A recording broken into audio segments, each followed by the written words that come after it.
Hello, indeed. We're coming to you live from Kisumu County, and this is the Western Spectrum, a program that looks at various issues affecting this particular region and, of course, across the country. And today, we'll be discussing something that has been discussed for, of course, years, and very marginal, if you say so, in terms of gains have actually been achieved. And we're talking about the two-third gender rule.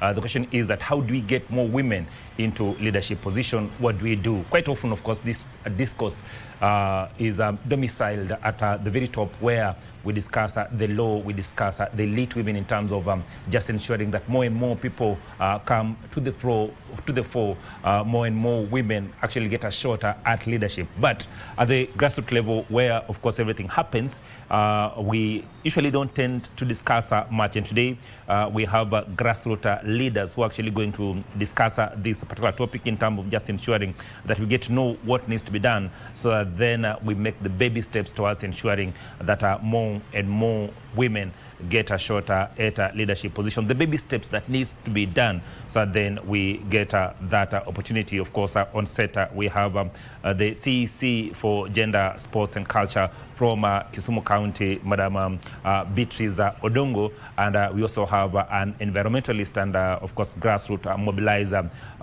Beatrice Johansen, who, of course, has been doing quite a lot in this region, and they will be on the set in terms of just discussing these particular topics and ensuring that we get a grasp of exactly what needs to be done, so that then more women can actually have a shot at a leadership position. Just to put you into perspective, of course, as we speak right now, despite the implementation of the 2010 Constitution, we have just achieved about 23% of what needs to actually achieve the two-third gender role. And the projection is that unless something happens, it will take at least 6 elections before we can actually hit the 33.3% mark that is actually needed to fulfill what the Constitution needs. Welcome, ladies. Thank you. Yes, Waziri, we'll go straight to you. This is a discussion that has actually been made quite often, and the question is that what needs to be done in terms of culture, in terms of opportunities that there is, so that then more and more girl child can actually get an opportunity at leadership roles. Thank you so much. I think as somebody who is in the leadership space and who found herself in leadership space at a young age. You found yourself, or you actually worked towards it? I found myself there, of course, because I worked for it. Yes. That is why I got there. I really want to say that one thing that if we all agree to do, then we'll be able to change in terms of bringing women and young people into leadership, is the appreciation by the parents. And especially when you talk about the girl child, it is about the father supporting the girl child. I'm saying this because if you look at my family, where I come from, I am a politician because my dad was a politician. I'm into leadership space because he gave me that chance. He nurtured me to become into that leadership space. We've had many people in many families, if you look at it culturally. Fathers will prefer we educate the boy child, the girl child will get married, why should we take her to school? But you see, if you look at homes where parents appreciated both the girl child and the boy child, you will realize that all of them are doing well. There is nothing like the boy is doing well, the girl is not doing well, all of them are doing well. So I think it is a collective responsibility for the parents to say, by the time you are giving birth, all these are your children. The way you want to treat your boy child is the same way that you should be treating the girl child. So I think, to me, that is a conversation that I normally even talk to our elders, even when we are in a community. You see, even right now as we speak, there are people who are still like, they don't believe a woman can be a leader. But the question you ask yourself is, giving an example of you, Simon, if you don't believe a woman can be a leader, you have a daughter. It is like you are killing something in her. Because if you don't believe in somebody's child, girl child, how do you believe in your own girl child? Sure. So it starts with us as parents in terms of how do you see your children, because when you talk about leadership, it is not only about political leadership. Somebody can be working in an office. Somebody can be a chief in an area. Somebody can be a group leader within a community. Somebody can be a community mobilizer. That is a leadership space that you are in. It doesn't mean that you just need to be in the office for you to be a leader. So to me, from where I sit, I think it starts with us as parents. How do you appreciate both your boy child and your girl child? How do you give them safe space to nurture themselves? And again, how do you treat both of them equally so that they also appreciate each other? And when we say that appreciating or giving them equal opportunity, quite often we think of the big things. If you're buying a car for this one, you're also buying a car for the other one. If you're buying land for the other child, you're also buying land for the other child. But even just seeking the opinion or on the dining table when we're actually having supper, the simple task of actually saying, "Bitches, what is your opinion on this?" Yes. I think that is, you see, when you do that, giving example of having something on the table and you are chatting together.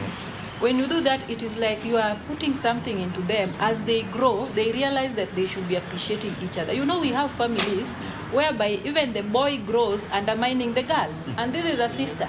So you know, when you as a parent, you sit with them on the same table every day and you are like, so and so, you see, we were thinking we sell this land. The girl is also there, is also giving her opinion. The boy is also giving her opinion. So they grow up appreciating each other. But the moment you start, you don't involve the girl child, the boy child will be like, you know, I'm the man of the home. So when the girl speaks, you're like, you go and talk, you will get married, go and talk where you will get married. That is not how we should bring up our child. So our children. So from where I sit, me, I believe if we have that conversation, that you start at a younger age. You have something you want to share with your family, involve your wife, involve the children, where you invite the boy child, invite the girl child. We want to do this, can we do it together? If you are blessed, just as you said, you want to buy a car. If you can buy for both of them, the better. If you can't manage both of them, just don't buy. Just tell them I wanted to buy, or I will buy one, but you will share the two of you. So it depends with how they grew up. If you tell them you're going to share this car, they'll really share it. So and so, I want to use this car today. Use it, you're my sister. Use it, you're my sister. But you see, when you're like, you prefer the boy child than the girl child. Or we even have families where they prefer the girl child than the boy child. So you are bringing some conflict between the children. And that is why we now end up, some of them hating each other. They are sisters, but they really hate each other. Yes. You must be, as a grassroots mobilizer, encountering some of these things, some of these drawbacks in the community quite often. How do you surmount them? Well, just as you said, I'm Beatrice Johnson, and I work as a community or grassroots mobilizer. Okay, first I would agree with what the minister has talked about. It comes from the house, you know, how children are being treated and the opportunities they're given. From even like when they're doing the house chores and all that, you find like in the old age, girls would be sent out to go fetch for firewood, you know, water, and it takes a lot of time, while boys are given the opportunity to concentrate on work.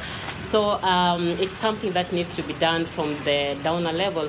And also like this thing of, you know, as ladies, we go through menstrual cycle and all that. This is something that is also closing ladies outside when they're in that period. Some of them cannot go to school. Some of them cannot appear to the public. So it, as a grassroots mobilizer, it has been a challenge. And we are thinking, like, what can we do? I work in an area where it's a slum area, right? And you find like even getting some of the basic stuff, it's not easy. It throws girls into even getting early pregnancies while they are searching for even their pads, you know. So yeah, and so what we have tried to do at the grassroots level is to sensitize them and give them mentors, talk to them just openly and tell them like, well, the space outside there is for everyone, for the boy and the girl. And you have the opportunity to go out and stand out with your voice, but of course depends with the foundation you're given. But you also have to do something about it, even if the culture doesn't appreciate it that much. But then where we are today as a country, it has given the girl child that space to also come out and talk about it. So we also give them the chances in our spaces to talk, to participate, to get mentors, and also to even get sponsors to help them come out from the cocoon. Yeah. You have touched on the culture quite a bit, and it comes out dominantly that indeed culture has an important role to play. Other cultures, of course, are retrogressive, and others, of course, are build, right, progressive. In Kisumu County, one of the issues that is actually drawing back those or clawing back those efforts by the girl child to grow is actually the issues of teenage pregnancy, and she has alluded to it through, of course, minor issues as seeking sanitary towels. You are actually a CC of that particular department that actually looks into some of those issues. How then do we put in place structures that ensure, one, that we reduce teenage pregnancies, and of course contributory factors that actually lead to teenage pregnancies, because Kisumu County is one of the leading, and you have actually just told me that it is leading because, of course, the issues are actually being reported. Yeah, they're going for clinics, so they are recorded. Yes. In many areas, they don't go for clinics, yes. So it is not recorded, and I think I want to appreciate our health workers in terms of what they're doing and giving us the actual data.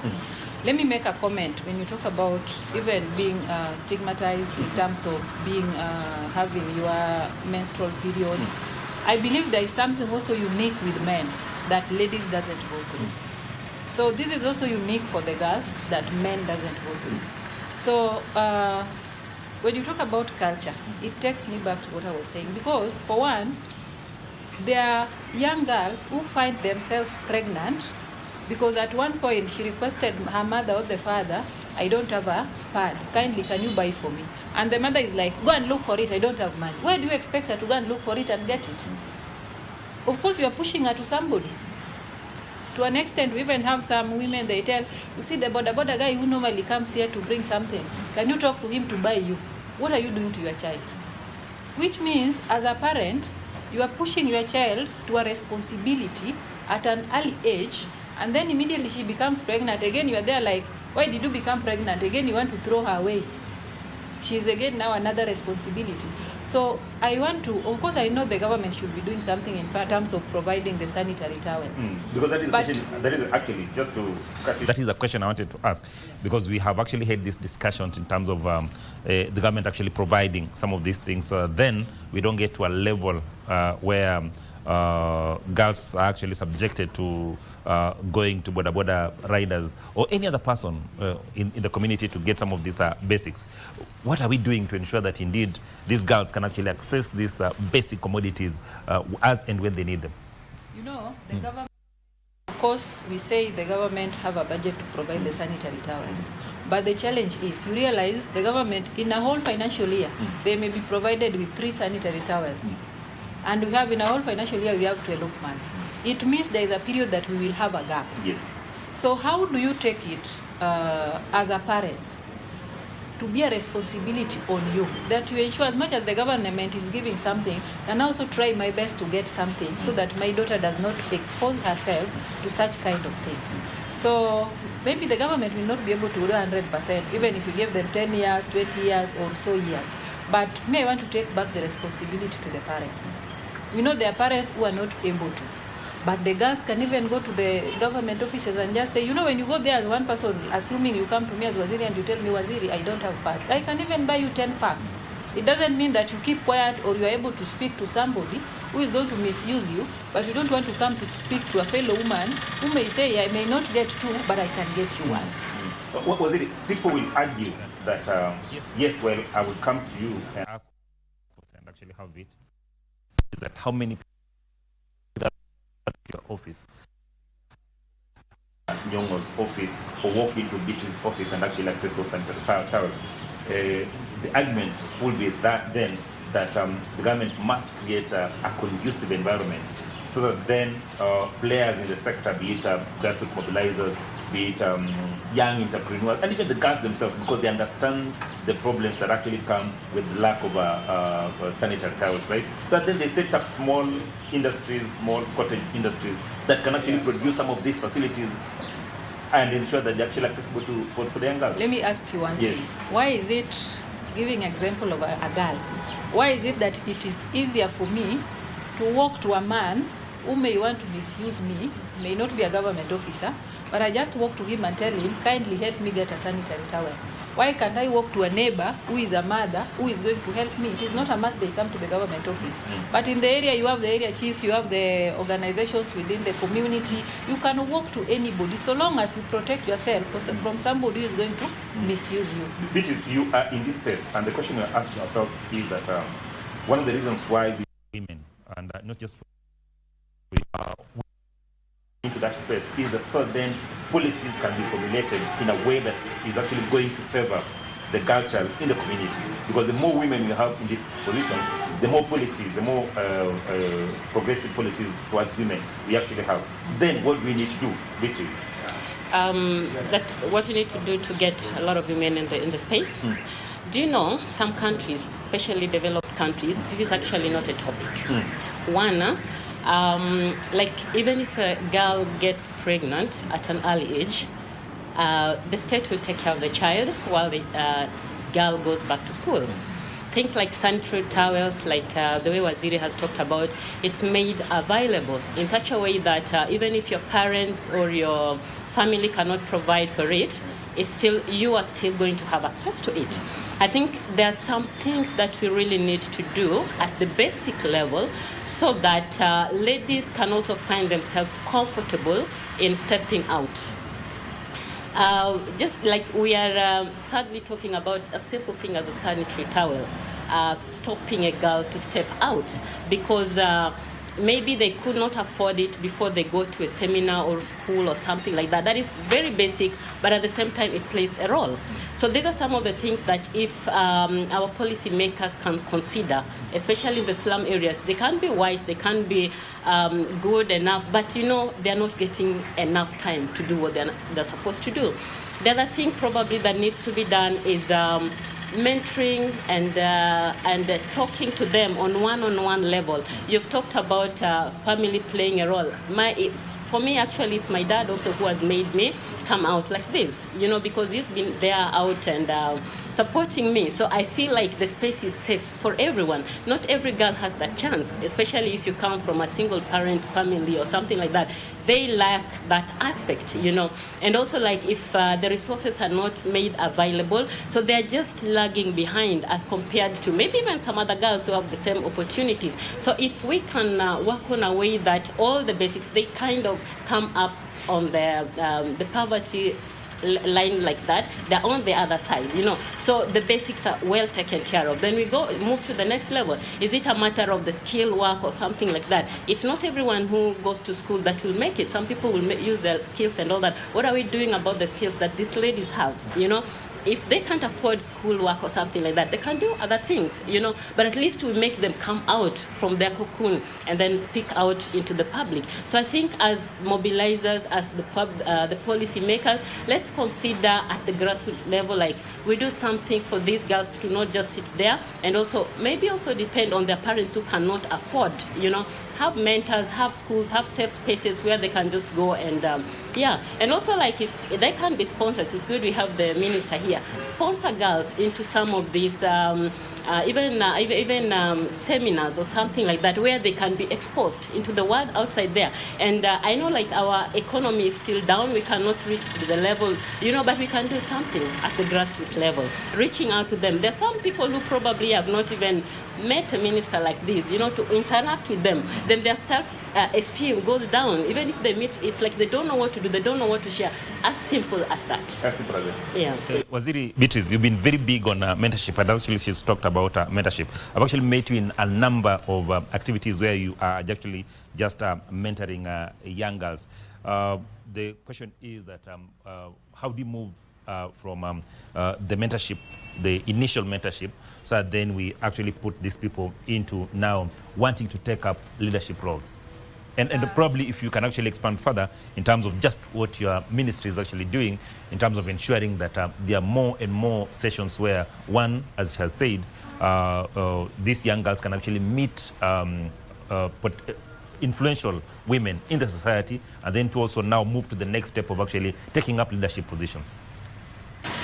Thank you so much. Before I get to that, for just a minute, I wanted to make a final comment in terms of when you say we have many women into leadership spaces, what are they doing to ensure that the young girls have sanitary towels? There's something I saw, I was somewhere last year. What they're doing, instead of the government giving opportunity to politicians distributing the sanitary towels that is being bought by the government, they provide it in each and every school. The way you go to the toilets, everywhere you find condoms there. In that area, what I realized, you go to any university, There is a place where sanitary towels are just there. They are finished, again they do an addition. They finish and then they top up. In all the secondary schools, in all the universities. So that you don't even need to go to somebody for you to get that sanitary towel. So I think maybe if the government can go that direction, that would be better. That in all our secondary school, we just have somewhere. If you don't have, you go there, you pick, you go your way.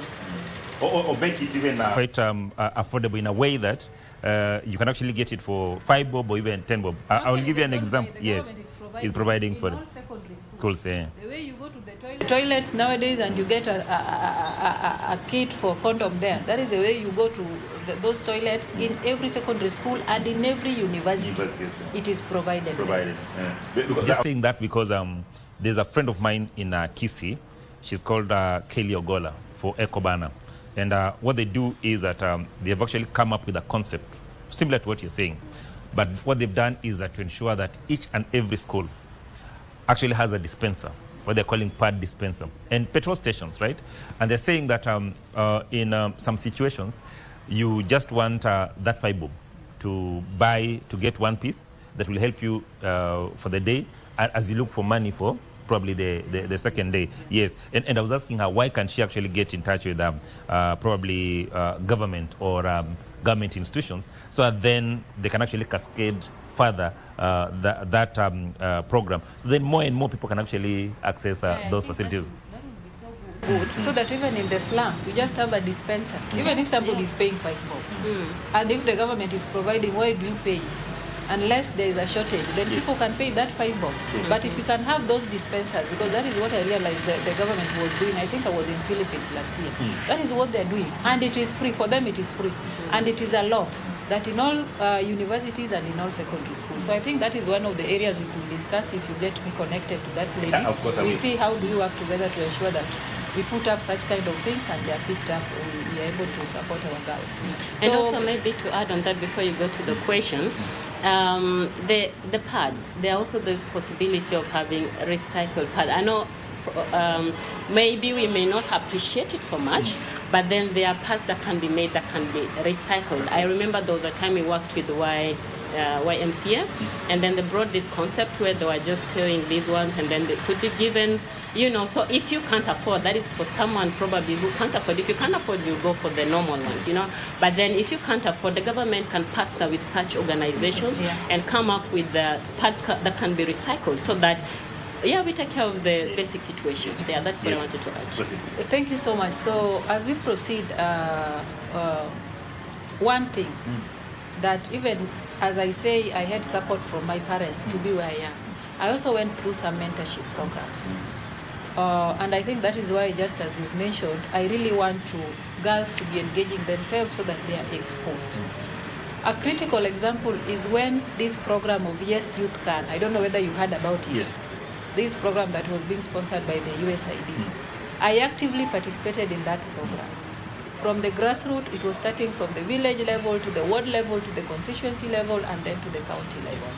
And what happened with this program, they were really doing to us a lot of capacity building. So they were able to capacity build us in terms of leadership, in terms of social life, in terms of even business. So you realize when they're doing all this, it gives you some confidence and you're able to pick your line when they do all these capacity building sessions. And mentorship. Yes, and mentorship sessions. So that is also another area that many girls, and I also want to say many boys, should also take advantage. Some of us realize these programs come, like just the other day people were talking about the program of Nyota that is also coming up. Despite the money that it has, the main important thing is the training that it has, because you will remain with the knowledge. The money you may eat, it may end up not even helping you. But the knowledge you've gotten can transfer you to doing another thing. From one step to another. To the other. So I really want to encourage young people, and that is where you also realize that I am a leader in this space and I can grow myself from here to move somewhere. I can grow myself in business to move somewhere. So those spaces, because assuming you have your own business today and you are the CEO of that your business, you are a leader. It doesn't mean that if you see Waziri is the leader. No, you are a leader. You are the director. I've opened my company. I'm a director of so-and-so company. I'm a leader in that space, and you treat yourself like a leader. When you get somewhere where people are being told, do we have leaders here? You should be the first one to carry up your hand. Yes. Yeah. That I am a leader. You are in Kibuye, maybe you are selling your clothes. You are a leader in that your space because that is your business. So you start by appreciating yourself in the small way where you can. And then people will recognize we need to appreciate Beatrice because of what she's doing. She's selling her clothes, she's doing well, she sees herself to fit in that space. So people will also come and appreciate it. So as leaders and as women, we must encourage young girls. They appreciate themselves in first place. And again, even look at the creative economy sector now coming up. Many girls, many young girls, they're doing so well in performances. They're doing so well in doing even entertainment. They're educating people, they're entertaining people. They're doing so well by just being, maybe doing spoken words. So if you start believing in yourself, then again somebody will be able to see that this person is somehow, maybe you still have a problem, but there is something that you can. There's something that you actually are able to come out. Yes. So that leadership, let me say, like a talent that you have, can grow into leadership, depending on how you appreciate it, and depending on how even your parents sees it and say, so and so looks like a musician. Can we just appreciate the girl come up and do what she can do? There are even many people, and I have an example I want to give it today. Last year, last elections 2022, there's a girl who came to me and she was like, Beatrice, tell me how you manage politics at this age. And I was like, now, how do I even start explaining to you? Have you talked to your parents? And then she told me, like, there was a day I was talking to my father and he told me, don't even try. Don't try. Don't try. And this was, she wanted to buy in a school, in college, secretary for the student union. And now she was telling me, I went to discuss with my father and she was like, don't try, my daughter. Women in politics are bad women. If you start that, you will get to politics. So I think as parents, if you see something in your child, in a daughter or in your son, appreciate. So long as it is not a bad thing, it is something that will help her. Kindly just appreciate it. Yes. I will pick on what you said in terms of just taking up leadership positions, even for the small business that you actually have at home.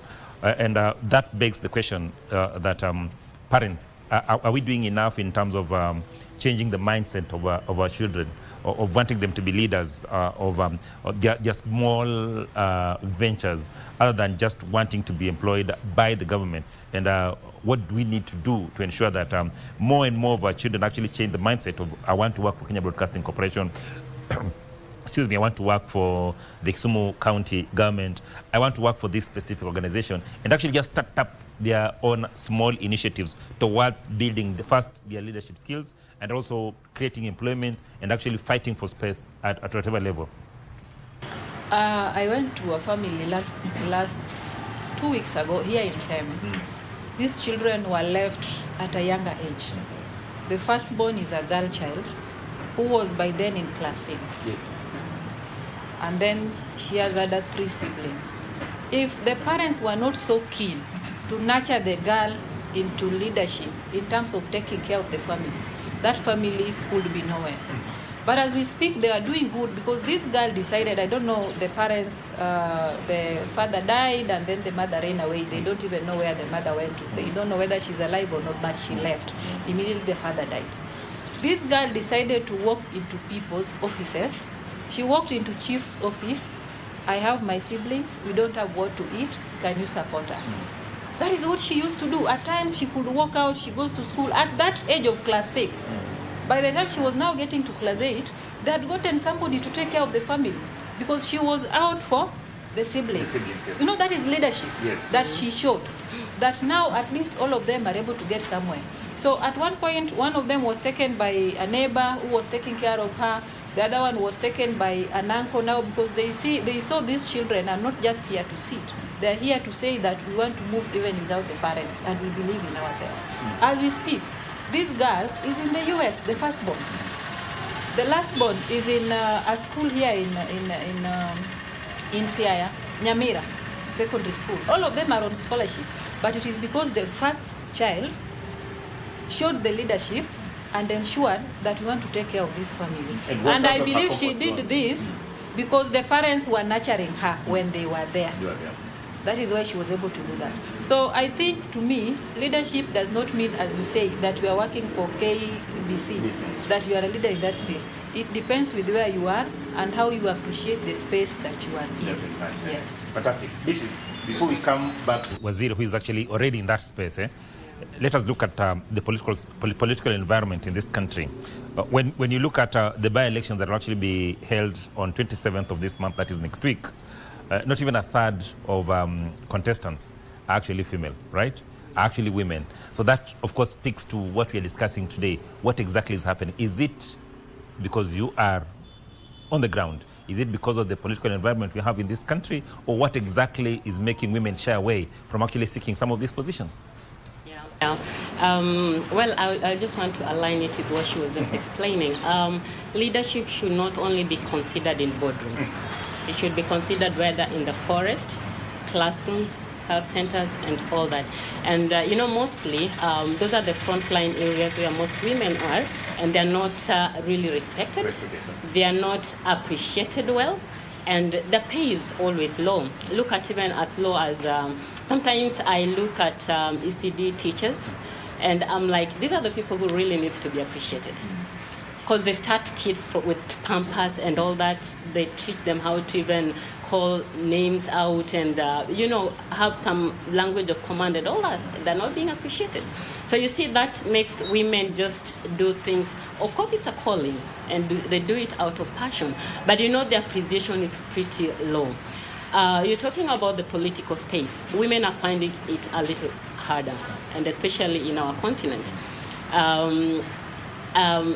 Talk about even when we go into relationship, you find like even men may not want even to relate with tough women, quotes, you understand? Because okay, exactly. I know you're not there. Because if you are vocal, if you are your voice is out there, you stand out to say be what you want. You stand out to be as a threat. The way she was talking about the father of the girl who wanted to come out, and actually from your parents' perspective, that is not your space. Then you're meeting someone who maybe you want to relate to or something like that. They're like, okay, thank God for some of us. Me, I got someone who really supported me, supported my vision and all that, and I really appreciate him, Ivan. He has made me stand out because as we started together, we went out, worked together. In my position and his position, we were all leaders, and he just appreciated it, and we went out, it gave me some confidence. Beside my dad and my brothers, he stood out for me because he was like, oh, are you doing this? And anytime you come up with a different idea and all that, he will literally support it. That is something that a lot of ladies lack. So if they want to stand out in the political space and they meet men who will be like beating their heads down and all that, at the end of the day, you'll be like, and actually, in addition to that, you find like us ladies also, we don't take care of our fellow ladies' crown. We are the people who also pull them down. So imagine you meet men who are pulling you down, and your ladies also are pulling you down, and your self-esteem is also putting you down. Will you stand on the No, it's very, so that is why you find in the political space, a lot of ladies are not standing out because they just want to fit in the society. They want just to be average. You're in space, right? How difficult is it? I mean, when you are actually walking out of your office and you are above average in terms of your looks and everything, right? And people are pointing at you and saying that she must have gotten that position because she slept with person A, B, and C, right? How is it difficult for you as a player already in that space to actually just have your head holding high and, of course, doing whatever you want as a woman in that space?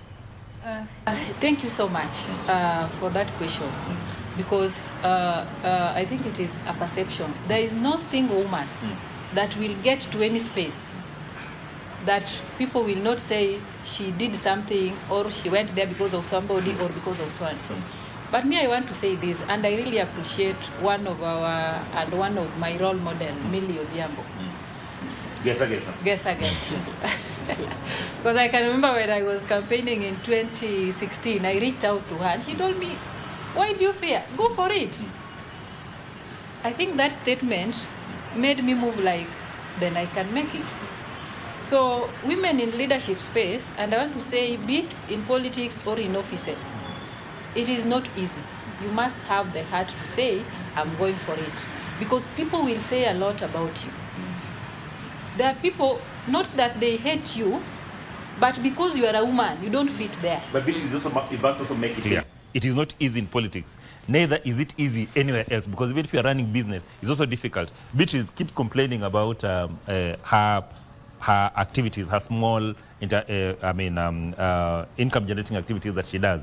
And she says it's not easy. So people must understand that just as it is not easy in politics, it's also not easy out there. Continue. Exactly. The life is the same. It is a cross. It is not easy all over.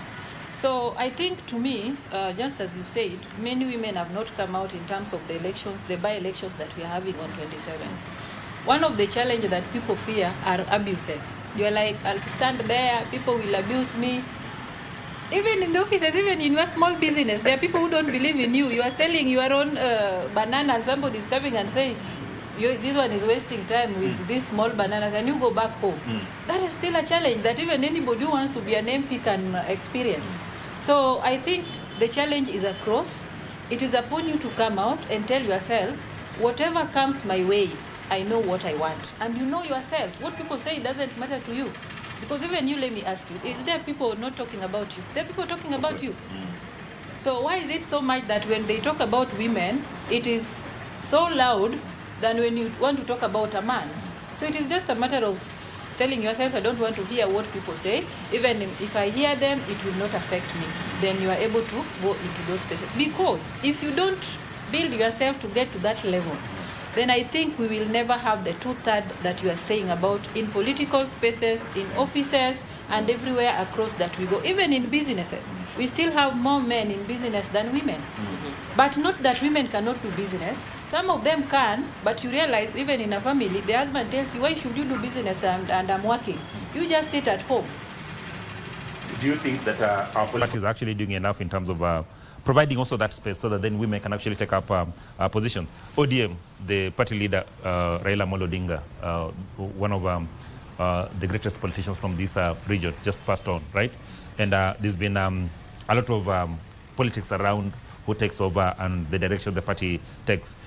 Women are very, not very loud on exactly where these things are supposed to go. And the only person who's actually come up strongly to actually try and give direction is Winnie Odinga. Do you think political parties are actually giving us that space to have a voice in the political parties' affairs, running of it, and actually how we can actually run our things in the parties? Let me appreciate the late Right Honorable Raila Amolo Odinga. Because if you want to get a leader who could stand up and say we need women in leadership spaces, he was the one. If you want to look at somebody who was even supporting women to be MPs, is none other than Raila Amolo Odinga. So he tried, and we are like, are we going to go back, or we'll start the fight that Raila started? Because number one, look at how many people do ODM nominate in each and every election. There are many women. You come to the assembly. When I was nominated in the last assembly, we were 11 women nominated. Right now, there are 9 women nominated, and across the country, where ODM has the majority. So it is one party that has supported women in leadership. So right now, nomination, it means also that women have not been elected. So we are finding a way to exactly, and that is where the election. As we conclude, because time is not on our side, right? What then do we need to do in conclusion, so that then we ensure that more and more women are actually getting that space? In conclusion, 1 minute, and then we conclude, because time is not on our side. Yes. What we need to do to have more women into leadership. Women can decide to have a president in this country. Yes. They are the majority, they are the voters. Yes. The problem with and when women, they say they are voting, they vote. Exactly. The problem with us, it is about we don't believe in each other's potential. Can we say that this time round, we want more women MPs so that if men can be nominated? It is not a must that only women can be nominated. Even men can be nominated when we have majority of women in the leadership spaces. So women should come out, vote for their fellow women, so that we have more women in the parliament, in spaces, and men should be nominated. That will be my cutting shot. Yeah, in concluding, I would say, like the way you've given us this space, these are spaces that ladies need to be given so that they can flex their muscles. That is one. Secondly, we need, for example, our cultural biasness needs to be worked on. You know, whereby you just look at a lady and you feel like they're not enough. Or maybe because being a mother who is breastfeeding, you will be attending to a little kid, sickness and all that. That needs to be really addressed. You know, in I would say, because I developed countries, they give women a lot of time to take care of a little baby. You understand? Even in that space. So that can also encourage women that even if you're going to give birth at this particular time, your space is well taken care of. And also like the mentorship. We need people like Beatrice to come out there and talk to ladies. You know, tell them, yeah, we are here already ahead of you guys. So just come. If you need some help, we'll pat you on the shoulder. So some of those things. And also our men outside there, please, not Achola. Achola is okay.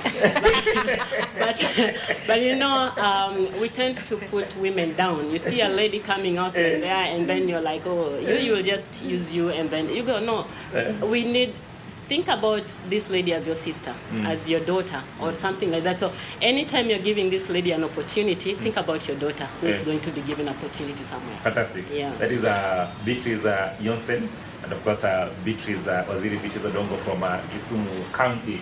Just trying to make us understand what actually needs to be done in terms of ensuring that more and more women can actually get a shot at leadership positions. They say that we should not only look at politics, but also ensure that women can actually occupy the small leadership positions from the business level all the way to corporate levels and, of course, in the political circles. But one thing they're saying is that men must hold the hands of the women and ensure that they actually play on the same or the same playing field or level playing field with them in this murky field of politics. Of course, this has been the Western spectrum. I will appreciate one or two people who've actually been following this discussion. Mercy from Nambale, of course, just telling us that we've done well as KBC in terms of ensuring that more and more discourse around women leadership is actually out there. And of course, Mercy, I tell you that we'll continue to do so, and we also continue to ask that